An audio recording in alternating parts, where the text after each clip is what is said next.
KZSU-FM Stanford, welcome to another edition of Hearsay Culture. My name is Dave Levine. I'm a professor at Elon University School of Law, as well as an affiliate scholar at the Center for Internet and Society at Stanford Law School. Today, I'm delighted to have on the show the author of a book that's received quite a bit of attention, both prior to its publication and after it. The author is Laurie Woolever, and the book is Bourdain, the Definitive Oral Biography. Anthony Bourdain, as many people know, came to rise as the food culture came to fruition on television. From his book Kitchen Confidential about 20 years ago up through the launch of the Food Network, Anthony Bourdain was seen as, in many ways, the epitome of the growth of a culture around the issues, not just of food, but of the cultural relevance of food. How communities use food to come together, how the world can be understood through not just what people do, but how people share meals, how people discuss the world around them. And Anthony Bourdain was a master of telling these stories in a way that was authentic, but also challenging. Laurie Woolever worked with Anthony Bourdain more or less for about 20 years, and particularly very closely over the last 15 years. And in her book, Bourdain, she follows a very unusual method for writing. As we know, Tony Bourdain sadly passed away a few years ago by suicide. And in the wake of that tragedy, we saw Laurie interview 91 people who knew Anthony Bourdain well and who could tell his story using, and I'll use the cliche, warts and all. As Laurie points out in the introduction, this is not as much an extolation of a perfect human being, but a very real and honest discussion of someone who, as Laurie points out in the introduction, did a lot of good, did a lot of wonderful things, but was mortal and had situations where people were hurt.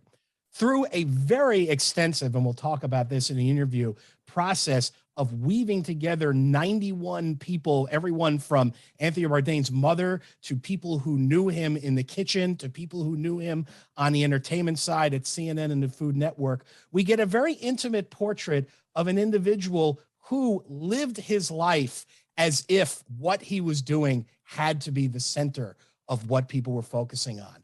At the same time, he was a human being, and this comes through in the book. He was a person who felt a lot of emotion around both successes and failures. And Laurie tells a very interesting story of one particular early discussion with some members of the press, where the press walked away from a table where he was eating while he was in the bathroom, and the shock, right, of those people not being there. This was a person who felt personally, and at the same time clearly had felt that he apparently had a strong obligation to his public. Through our discussion today, I'm going to be talking with Laurie about the book, about the process, but also about the challenge associated with doing these kinds of interviews in the wake of Anthony Bourdain's tragic death, having known him so well. It's an amazing book. It's a book that reminds me, I will say, and listeners may want to look at Lincoln and the Bardo as a method for doing this kind of writing, in that she is weaving stories from other people's words. Laurie is joining us via Zoom today. Thank you, Laurie, for joining us on Hearsay Culture. Absolutely. Thank you so much for having me. I'm really happy to be here. Let me jump in with a question which listeners have to be thinking about off the top, and then we'll dig deeper. You're writing about someone who you knew so well in the wake of a tragic death, right? Interviewing the 91 people that you spoke to. Talk to us a bit about that process and how you were able to get this information and weave it, given the personal connection that you had to Anthony Bourdain.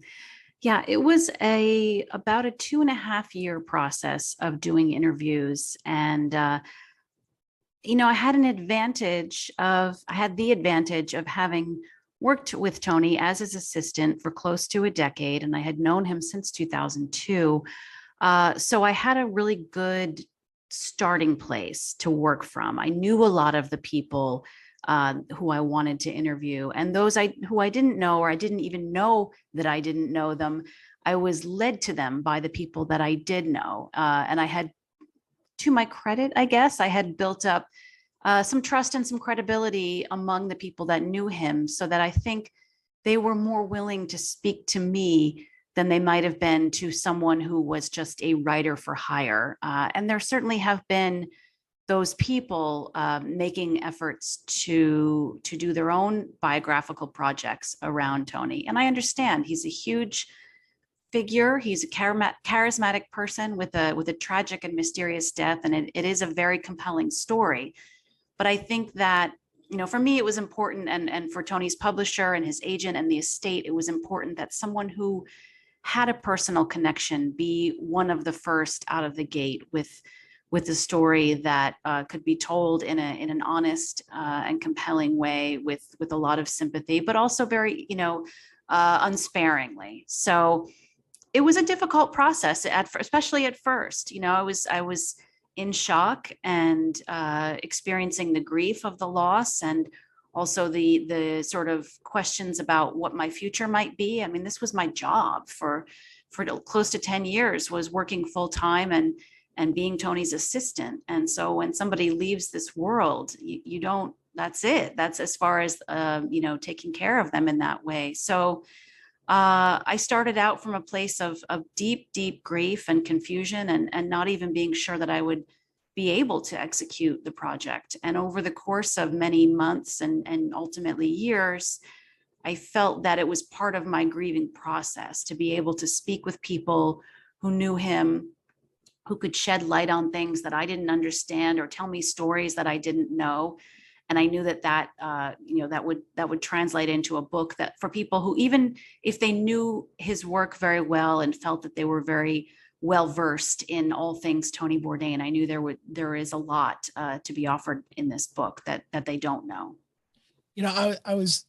I appreciate your candor here, because I was thinking about this process in light of a song by Patty Griffin called Goodbye, where she writes about her thoughts about there must be better ways to say goodbye to people when they pass than what we do as human beings. And I'm wondering if this, in your personal view, is a way of saying goodbye to a man with whom you work so close, right? And obviously had such a strong relationship, and who obviously, as you talk about in the book, had so much trust and confidence and perhaps even love for you. Yeah, I mean, it's kind of an existential question, because he's gone. There really is no goodbye to somebody who made that decision to leave this world by their own hand. So I suppose in a way it's goodbye to the era of Tony Bourdain for me and for the world. I mean, he was a big part of American culture for, close to 20 years. So I think maybe more than a personal goodbye, it's a way to help all of those people who were left with so many questions about him and so much pain in the wake of his loss. Maybe it's a chance for them to say goodbye, or to let go a little bit, or just to understand a little bit more who he was, where he was coming from, and how a person who outwardly appeared to have the best life could find himself in such a dire predicament that he would choose to take his own life.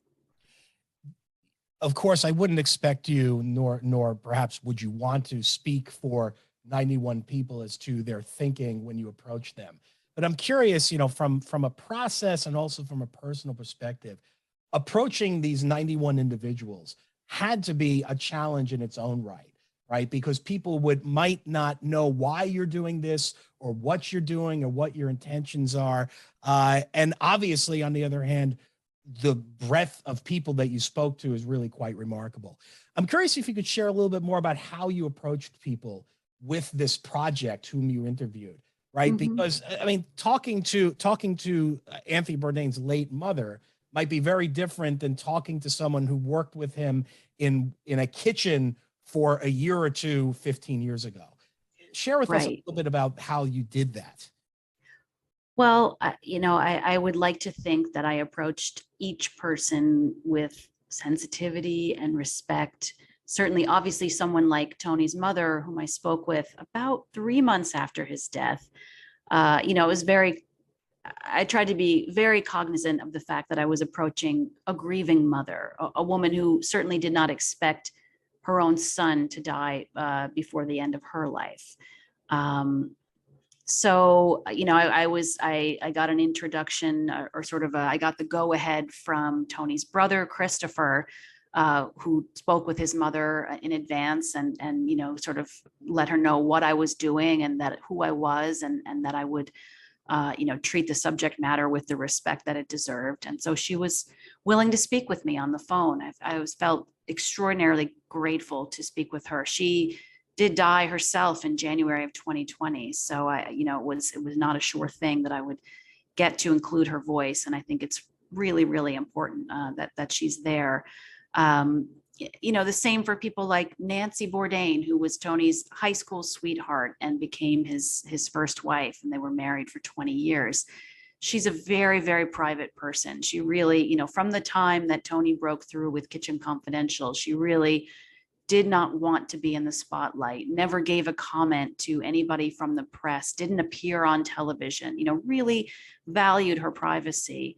And again, I think because of the time that I spent working with Tony and because of the trust that his brother had in me, I was able to persuade Nancy to come and speak with me twice at length. And again, I really tried to respect that decision just by showing up very prepared. And by, if there was something she didn't want to talk about, I wasn't going to press. And maybe that's, that impacts the manuscript. If somebody, again, was coming in from a place of just strictly being a journalist for hire, doing a job for a publisher, they might be a little more aggressive in some ways. And, I've being personally invested in this story, I felt that it was really important to protect everyone, to help them process grief and not to add to their grief or add to their stress around this situation. And I think it's a case of, getting more flies with honey than vinegar. People were very, very generous in their recollections and what they were willing to share by and large. There were some people who said no, and I absolutely respect that. And there were some people who wanted to talk about this and not that, and you have to respect that too. So I think that even with those self-imposed limits, I think it still is a very revealing and very candid book that shares, in some ways, a warts and all perspective, like you said, about Tony and about exactly who he was. We're chatting with Laurie Woolever, author of the book Bourdain, the Definitive Oral Biography, on KZSU-FM, Stanford, and Hearsay Culture. There's one notable voice that's missing, at least through the entire narrative, except the introduction, in a sense, which is yours, Laurie, right? Mm. It wouldn't have been implausible, it seems to me, right, to include your commentary even through the range of discussions. And by the way, I should note for listeners who haven't seen the book, this is a book that's over 400 pages. So this is not a book where you're having to find material, as it were. So I'm curious, other than the introduction and your acknowledgments at the end, your voice is really not there, except to the extent, of course, that you're editing the material. But I'm curious if you ever gave thought to the possibility or rejected the possibility of having your own commentary or your own annotation to the various insights and thoughts and experiences that people share. Mm-hmm. It did come up. My editor, Daniel Halpern, did suggest it at one point that I ought to find someone to interview me and consider including those answers in the manuscript. So I did go through that process. I had someone interview me, and it was really useful.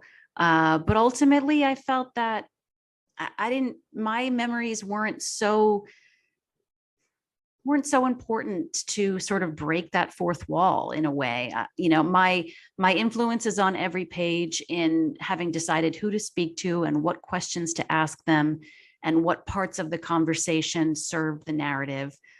There are a couple of places where I've done some interstitial writing.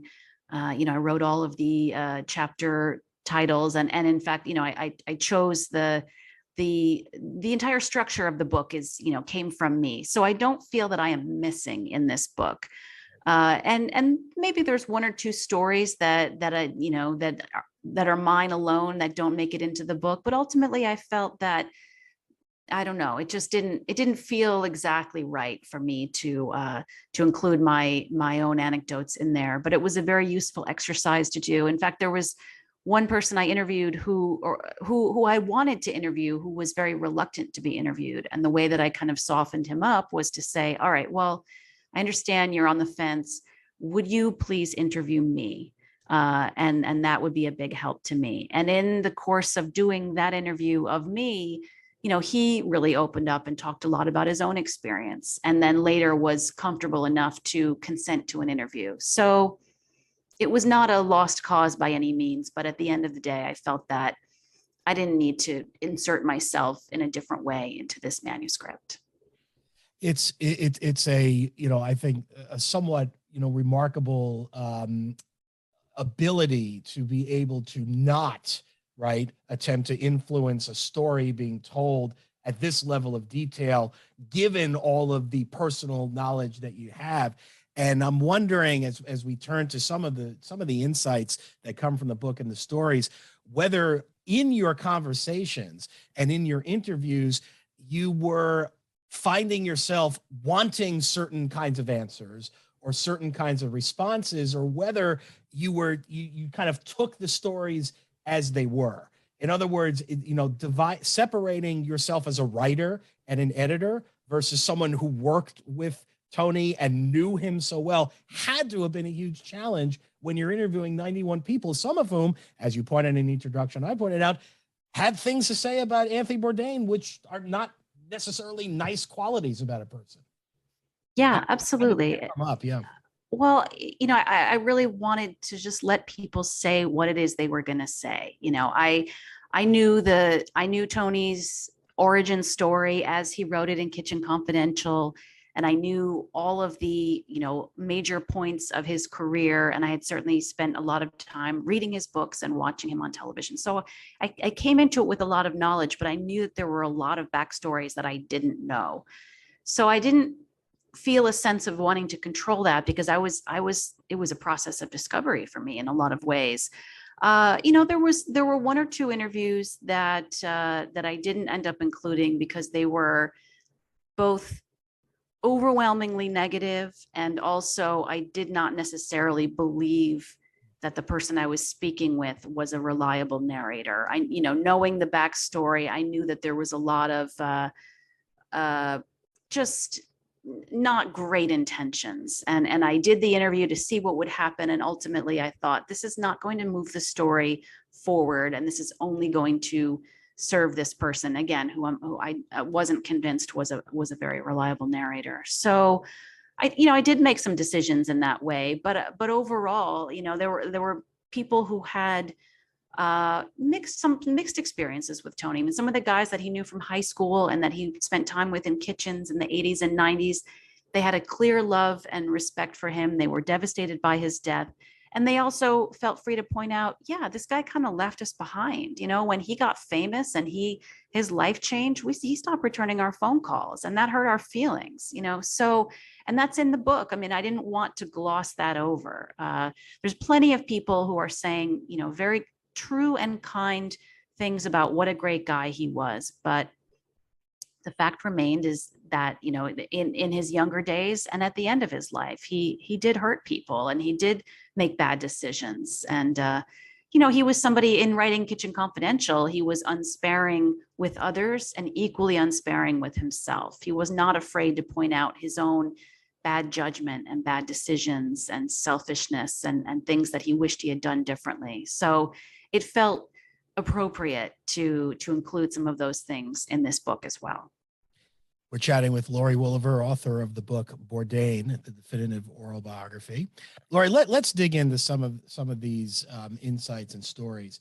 So in the beginning of the book, just interviewing, as you mentioned, Laurie's Anthony's mother, as well as a few others. One immediate thing that comes out is a thirst for knowledge, right, at a very young age. You quote Anthony's late mother as saying that he always had a fabulous vocabulary and that he read early. What do you make of those early right, quests for information that seem to has run through his entire life. Yeah, I think that was in part just an inherent personality trait, that he was just innately as a child drawn to literature, drawn to language, drawn to self-expression. And his friends talk about how the language that he used always made things sound better than they were. And he would, why use a plain word when you can use a funny, unusual word? I think one of the guys says, you didn't get in a fight, you ate shoe.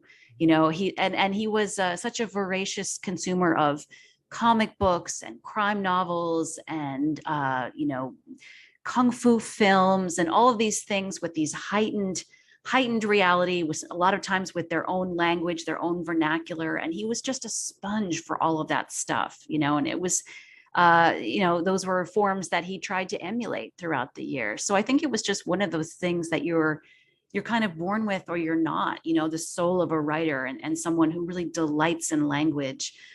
Just recently, this is not in the book, but one of his friends, Joel Rose, who shows up quite a bit in the book, who was sort of a writing mentor to Tony, told me that at some point Tony bought a book about how to become a stand-up comedian and how to be funny. And it was, in some ways it's like either you're funny or you're not, but he was so invested in being a good storyteller and a funny, engaging storyteller that he was, taking this book very seriously. And he would tell Joel things like, apparently, words that start with the letter K are especially funny, or, all this little kind of strange advice about how to put phrases together for maximum impact. So this was a craft that it was both inherent to who he was and also something that he was constantly refining and constantly looking to be the best storyteller that he could be. And indeed, you quote Hillary Snyder as saying Tony was always way more knowledgeable than skillful in terms of his cooking, which is a surprising statement, right? Given the subjects of all of his work. Do you agree with that assessment of him, that it was knowledge and that quest for knowledge that really defined what his skill set was, as opposed to the cooking itself, particularly in light of the fact that he wrote books like Kitchen Confidential that very much were about those things? Yeah, I think that especially in those early days, I think the way for him to truly immerse himself in cooking was to become very conversant in the work of the French masters, right? And he was a voracious reader. And if he didn't have the skills by hand, he could certainly out-talk and out-learn and out-fact anyone around him, and I think that was always kind of part of his shtick. I think that, he was always very careful in life to say that he wasn't a great chef. He wasn't one of the, great creative minds of his time. And he had such a reverence for the people who really did hold that place or do hold that place. The late Jean-Louis Paladin was a hero of his, Paul Bocuse. And then, in contemporary times, his friend Eric Ripert and the chef Thomas Keller, he recognized the difference between those guys who had taken a very serious and very hardworking and very punishing path, and someone like himself who worked hard, went to the Culinary Institute, definitely put in his time, but always kind of chose the money and the glamour and the lifestyle over the hard nose to the grindstone type of cooking that creates a brilliant world-renowned chef like Eric Ripert. So I think he was a very good chef in the sense that he was very capable of leading a brigade of cooks. He was very capable of, feeding a full dining room on a Friday night that's been seated, 3 or 4 times over and not screwing up an order. But he was the first to say, I was not creating anything new in my kitchen. I was executing a vision very, very well. So, and I think where he really shone, again, was with all of that knowledge, really understanding the history and the culture of the cuisine. And he loved the esoterica of French cuisine, the duck presses and all of the accoutrement, all of the little details. He really reveled in that stuff. And there's a great passage in there with his 2 friends in Montreal, Dave McMillan and Fred Morin, where they talk about the discovery that Tony also knows about, 6 different fish forks and all of these, these things, the lore of the table. It's not, you don't need to know it to be a great chef these days, but Tony really dug into it and they were into it as well. And that sort of became the basis of their friendship. So, he was a voracious reader about many, many subjects. He had a deep interest and knowledge in Cold War spy tactics between the US and the Soviet Union. He was deeply knowledgeable about the CIA. He was, one of the foremost amateur scholars of the Kennedy assassination. I mean, he really, if he was interested in something, he would go really, really deep. So that extended to cooking as well as many other passions. What strikes me in reading the book was I kept thinking of him as a disruptor, right? He disrupted, right, flows, right, in good ways. And I'm curious what you think of that. Disruption is a word that we use a lot today in the context of technologies, right, and the world generally. But what do you say of Anthony Bourdain, the disruptor? Yeah, I mean, that's such a 2000s and 2010s tech term for sure. Yeah. I don't know that I don't believe that he set out to disrupt. I think that he set out to express exactly his worldview and what was on his mind. And the fact that he did disrupt a couple of different landscapes was a wonderful coincidence.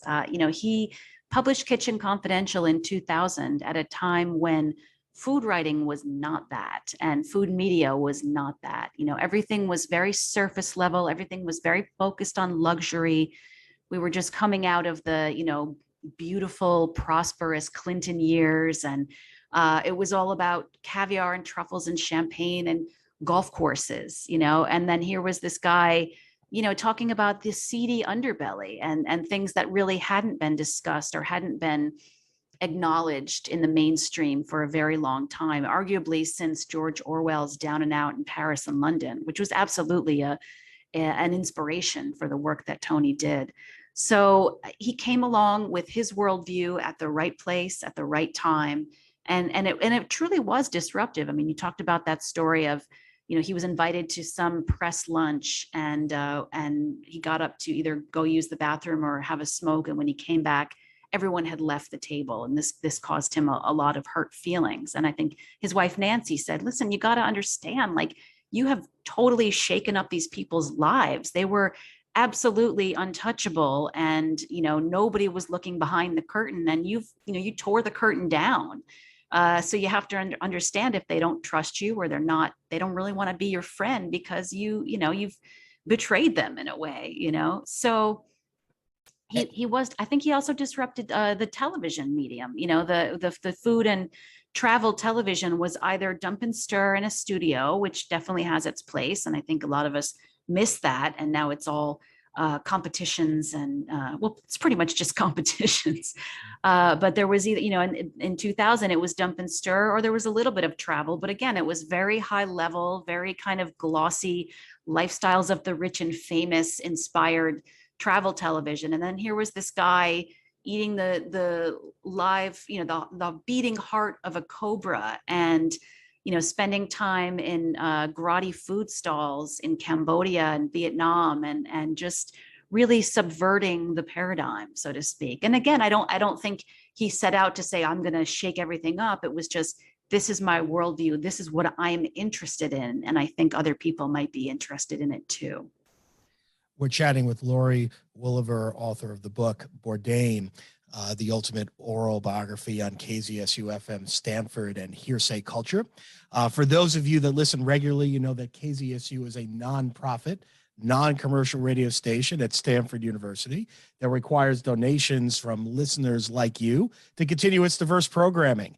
You can email our underwriting department at underwriting@kzsu.stanford.edu, or you can go to our website and click on donate to KZSU. Regardless, please keep listening. It struck me going back to this disruptor idea for a moment, and this quest to reveal information, right? The first jumping off point almost in the book is, and the first clip that you offer is from Anthony's brother Christopher, who points out, right, that we didn't know that our mother was Jewish. And I'm curious, just as a starting off point, it's a fascinating way to start. Incidentally, no secrets here. David Levine's a Jewish name, in case you were wondering, and I'm kidding around, right? But my question is this: it's always easy to make a lot of any story to find a conclusion, but it does seem like there were a lot of, if not secrets, right? Lots of things that in the stories you tell that Anthony experienced personally that may not have been known by others, and moreover, his own life story appears to have been one that was not clear to him until much later. How much of that kind of, pulling, raising the curtain or revealing the truths do you think drove him, in light of a pretty, amazing revelation that comes later about his own lineage and religious background? Yeah, I think there were two distinct effects that it had on him. The first was that, I think he became interested in naked truth telling and, conspiracies and revealing hidden truths and all of that. I have to believe that there's a connection between, having part of his heritage kept from him by his mother and this desire to tell the truth. But I also think that it's an interesting through line from his mother obscuring this in order to present a certain face to the world, and Tony's own kind of very highly curated version of himself that, his culinary colleagues talk about this idea that, yes, he definitely did do heroin and he definitely had a problem with heroin, but his pursuit of it and the aesthetics of it were very, it was in the service of a persona that he found very compelling and that he wanted to create for himself. And I forget which of his colleagues said it, but it's this idea that there was always a little bit of distance between who he was and what the image that he wanted to project of himself.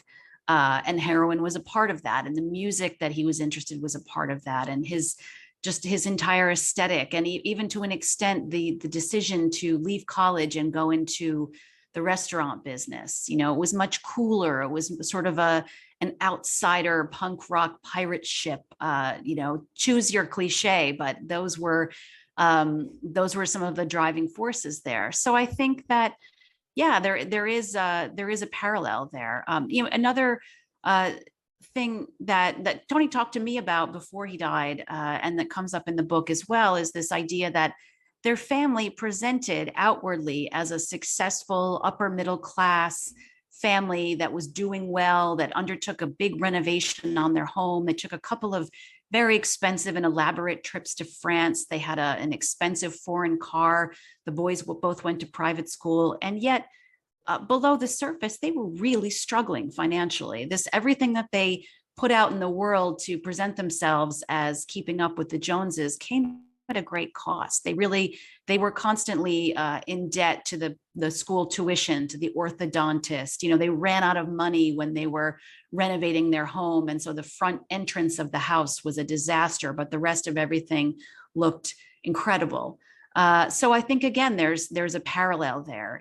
Present what you present to the world as, for instance, the world's most interesting man who travels everywhere and eats everything and is handsome and charismatic, and women are falling for him left and right. That covers up a person who was much more complicated than that, who was socially awkward and shy and lonely and sometimes very, very sad. The ambition that drove him seemed to address that sadness. That quest to be outside of his own confines, outside of the United States, to go places where others hadn't gone in television as well as writing. And it struck me that one of the folks you spoke to referred to the kitchen as a, quote, dark place that one emerges from. And so I'm curious about that allegory, the kitchen as a dark place, working in the caverns, working in the proverbial salt mines, and whether that image, right, is an accurate reflection, in your view, of what that life is like. To my mind, it's very accurate. As somebody, I went to culinary school, and it took me about 2 days to realize, oh, I don't want to do this. This is a very specific life, and if you love it, you love it, and it doesn't bother you that you don't see sunlight and you can't sustain healthy adult relationships. It doesn't matter because it's all there for you in the kitchen. But it's a young person's game, and it's you're never going to get paid what you're worth unless you're the top guy. And even then, you're probably working so hard that you're still not really getting paid what you're worth. And I think that as much as Tony loved it, and he did love it, and he did speak with such reverence about the people that he worked with, and the sort of undescribable high of a great service, or being in that, when you're in that flow state on a Friday night in the kitchen and everything's working and nothing's going wrong and you can't believe that you're the captain of this incredible ship. All of that was true for him, but he also was desperate to get out of it, especially after 10, 15, 20 years, all of the ups and downs, owners making bad decisions and having to execute ridiculous visions, seeing restaurants fail. All of that was starting to weigh on him, plus the physical toll it takes on a person to be on your feet night after night after night, bending and reaching and lifting. And it's just, if you make it into your 40s and you're still working in a restaurant kitchen, you're pretty beat up, and that was the place he was at when he wrote Kitchen Confidential. And so I think there was a long game idea always to write himself out of the kitchen. And he tried, he had 2 books that he published before Kitchen Confidential. And the idea was maybe to break through with those and to get out of the kitchen. And they were moderately successful as far as, crime novels by unknown authors go, but in no way did they financially set him up to stop cooking. And it really was the fluke success of Kitchen Confidential was the only thing that allowed him to leave the kitchen behind. There are a lot of contradictions in Tony Bourdain, and I'm curious which one strikes you as the most revealing as to who he was as a person. That's a tough question. I mean, I think it is that, as I mentioned before, this sort of man who had the coolest job in the world, who seemed to have figured it out and beat the system. And I think there's a part of that is very real. I think he truly loved what he did as far as making television, getting to be kind of a filmmaker. I think he had so much fun getting to pay homage to, or in some cases just rip off shot for shot, some of his favorite films and some of his favorite directors. I think there was a true joy in that. But I think there was also so much ambivalence that it didn't necessarily, it wasn't overtly expressed.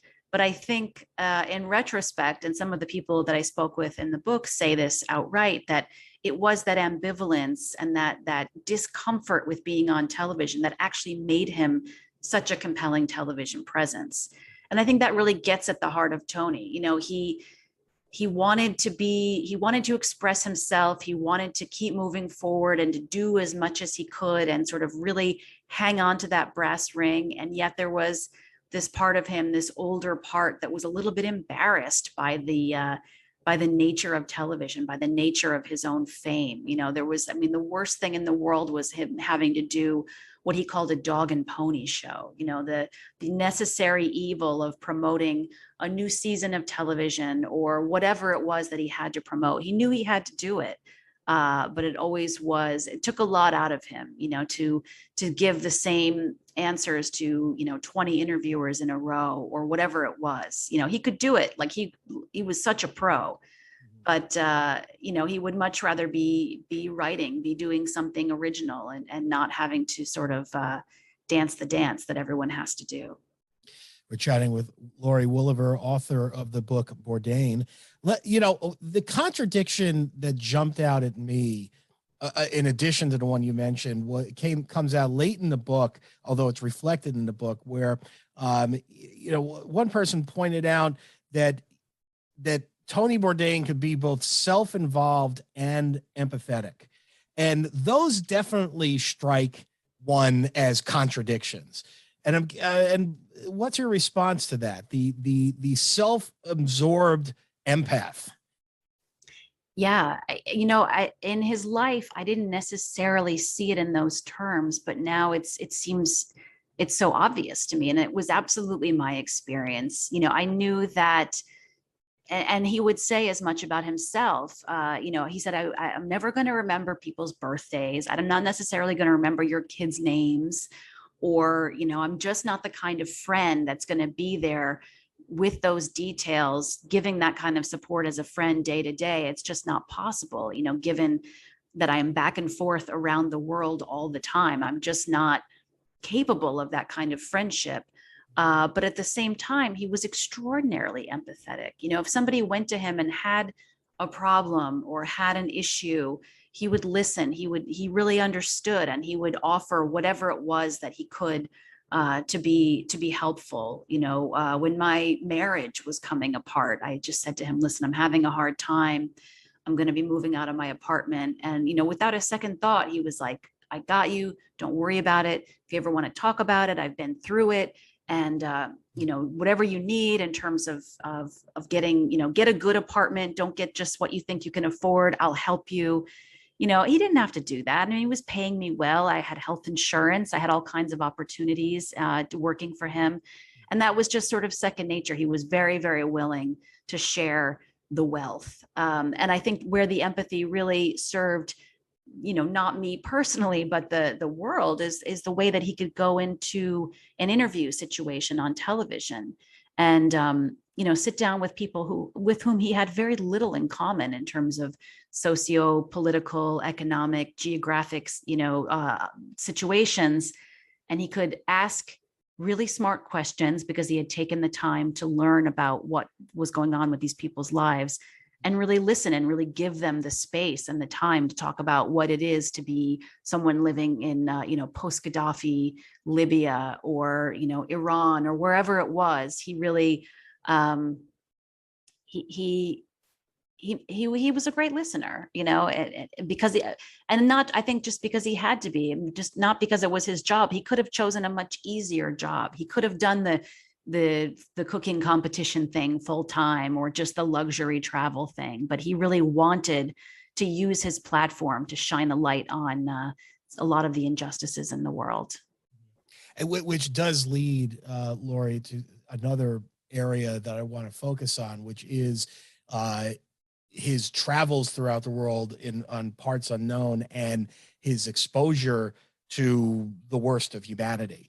One of the folks you speak to refers to the, quote, weird colonialism, unquote, that he observed. And it seemed like those experiences with poverty, right, with violence, that were not ones that he sought as much as occurred because of his travels, had a profound effect on his worldview and even his behavior and personality. Can you talk a little about that? Sure. Yeah, I mean, there were times where he wanted to do the right thing. The example, I believe it's in the book, and I know that it's also in the film Roadrunner. In 2010, Tony and his crew went to Haiti, and this was shortly after there was that terrible earthquake that was so devastating, especially in Port-au-Prince. So this was still when they were making no reservations. It was close to the end of the no reservations days, and this was by far the most challenging shoot they had done, geographically, politically, for their own comfort level, and also to be able to get to an agreement with the network on what they would deliver as far as a travel show, because I don't think anyone was thinking you should go be a tourist in Haiti right now. That's not what they need. What they need is aid, and they need a light shown on their plate.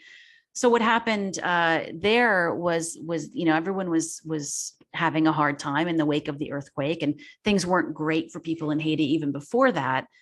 So there was a scene where Tony was interviewing a woman who was cooking and selling food in sort of a tented area. And she was saying that, business is bad, nobody has any money. And while they're talking, they're being surrounded by more and more young men, boys and young men, who are clearly very hungry and sense the opportunity to maybe get some food, from this white American television host. And so Tony says at the end of the shoot, listen, we've got all this leftover food. Why don't we just buy it and distribute it to the crowd? And so they started to do that. But it became a really chaotic, violent, and really uncomfortable situation where there wasn't a clear system of distribution. There may not have been enough food for everyone who was gathered there.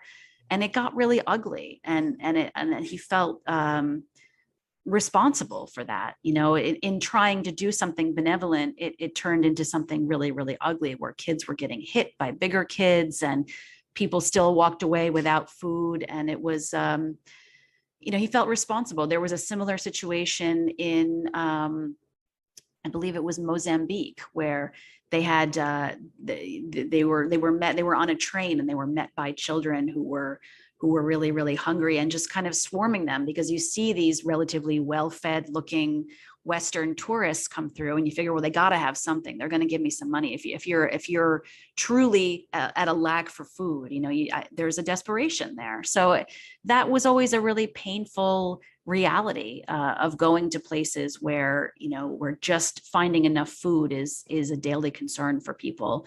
And what it means to sort of chop her in and do your story and chop her out. And I'm sure this is something that's shared by any journalists that go into war-torn areas, famine-stricken areas. You start to think about who am I serving here? Why am I here? And am I making things any better at all for the people who are sharing their stories with us? It's having lived a life as Tony did. Another big theme that comes through is the old, saying about, a life worth living is one that you experience, right? That you don't walk away from experiences, but you dive deep in. And I'm wondering if you think in retrospect that Tony, for lack of a better phrase, took more dives than he was healthy, or took more risks and opportunities than one could reasonably be expected to do. I know in hindsight, his tragic decision might seem to give an easy answer, but your book paints a much more complex portrait of the man.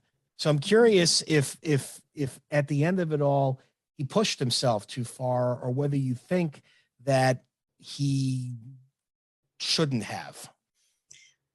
Well, yeah, it is complex, and it's really, I guess it's for every reader to decide. I mean, he wouldn't have been who he was if he didn't, live life to 1,000%. Although, to be fair, there were ways in which he was quite reasonable. Toward the end of his life, he was making sure that his health was in order. One of the last times I saw him, I picked him up from getting a colonoscopy, because they don't allow you to take yourself home after the anesthesia. So he wasn't like, there's this famous quote of his about, your body isn't a temple, it's an amusement park, enjoy the ride. And he certainly lived, a lot of his life that way, but he wasn't trying to be, Iggy Pop, although Iggy Pop himself really kind of pulled back and now is, into working out and drinking juice and probably takes a lot of naps. Tony lived his life in a lot of ways to 1,000, as an addict, as someone who, if he was into something, he was into it 1,000,000%, so I don't know, would he have done the work that it took to write Kitchen Confidential had he not been so hell-bent on telling this story and on being a published writer? He got really tired toward the end, and plenty of people said, look, you can pull back. And I think he was on the one hand, looking for ways to pull back and looking for ways to travel less and to be less exhausted. On the other hand, I think it was terrifying, the idea of pulling back, of not having that thing that had sort of defined the last part of his life, being a television travel guy. If you're not constantly running into and out of home and into and out of all parts of the world, then you have to sort of sit and be quiet and face your own demons. And I think there's a case to be made that if he couldn't really sit still. One of his directors, Nick Brigden, says in the book, Tony had to move to survive. He was like a shark. And I think that really it kind of sums it up. So I don't know. I think his deep interest in romantic love and the way that he prioritized romance and love in that way above almost anything else. I mean, that is also a through line throughout his entire life. You see that he managed to graduate high school a year early so that he could follow his girlfriend to college. And, he married his second wife, Ottavia, kind of on a whim, because she got pregnant. And it was, if he didn't have a settled romantic life, the rest of it was very hard for him to derive pleasure from. So the work was there. He really loved his daughter. He really, he had a lot of good friends, but the romantic thing was kind of above all for him. Laurie, in the remaining few minutes we have left, I want to come full circle and refer you back to your prior book, World Travel, which you call an irreverent guide. The Guardian quoted you as saying that it had been a wrenching, lurching struggle to get back to the World Traveler manuscript. And then you wrote Bourdain. So, at one level you could say glutton for some level of punishment. On the other hand, right, where you point out that Tony Bourdain's life, having been ended by his own hand, makes his life now a complete body of work. I'm curious about that lurching, wrenching struggle, and where it puts you going forward with regard to not only Tony Bourdain, right, but your own world as a writer. Yeah, World Travel is in some ways a much lighter book, and it's sort of it's more of an entertainment. There aren't answers to questions about Tony's death. It's really sort of a celebration of the work that he did as a television travel host. I found it extraordinarily difficult because we had started writing it together. It was a project I was really excited to collaborate with Tony on. We had written a cookbook together that was published in 2016. So I already knew what that process would be like. And I was really looking forward to doing this with him. So then to be not too far into the process and suddenly have him gone was a very, very difficult, extremely lonely thing. This was not a book for which I had to do a lot of talking to other people. I did some. I definitely leaned on some of his producers and directors for details and inspiration. But by and large, this was a very solitary process. And knowing what it was supposed to be it was just very, very sad. I was processing grief alone. And it was hard. So I'm very proud of that book. And I think the joy shines through, but those were some really tough months of sitting by myself in my living room with stacks of books and watching old episodes and trying to, work through the grief. So, as far as my future as a writer, I am working on a cookbook with a British baker named Richard Hart, who spent about 6 years as the head baker at Tartine in San Francisco, and now has his own bakery in Copenhagen called Hart Bakery, and it's under the auspices of the Noma Group. So working at a very high level there with some really amazing people. And so we are writing a book about bread that I hope will become the next essential bread book for people. And I've got a lot of my own stories to tell. I've been a writer for a long time, and it hasn't always been a financially rewarding proposition, but I'm continuing to sort of write down all my memories and my stories with and without Tony, and and hoping to get out. And also finally, when COVID continues to recede, as I hope it will, I'm hoping to get out and do sort of a late book tour and do a lot of speaking around the country. So hopefully after the first of the year, that'll happen as well. So I certainly look forward to more of your writing, and I'll close with this question. I have two sons, they're 12 and 14. As a father, it was very moving and very revealing for me to read your book in light of the fact that Tony obviously left children. And I'm curious if you were to hand this book to a 14 or 15 or 16-year-old boy, right, who's inquisitive, who wants to live life, right, who's open to experiences as Tony was, and you said, read this, what would you want them to take from having read the life of this incredibly complicated, but also very giving man? Yeah, I mean, I have my own 12-year-old son, so that's something, and he hasn't written it. I'm sorry, he hasn't read it. I guess I would say that, to take away the positive, being, to develop your craft, to be true to your own voice, all those things that Tony was. He didn't make popular television right out of the gate. He wrote a book not knowing if it was going to hit with anybody or if it was just going to be interesting to his kitchen colleagues, but it was something that really did hit because he was so true to his own voice.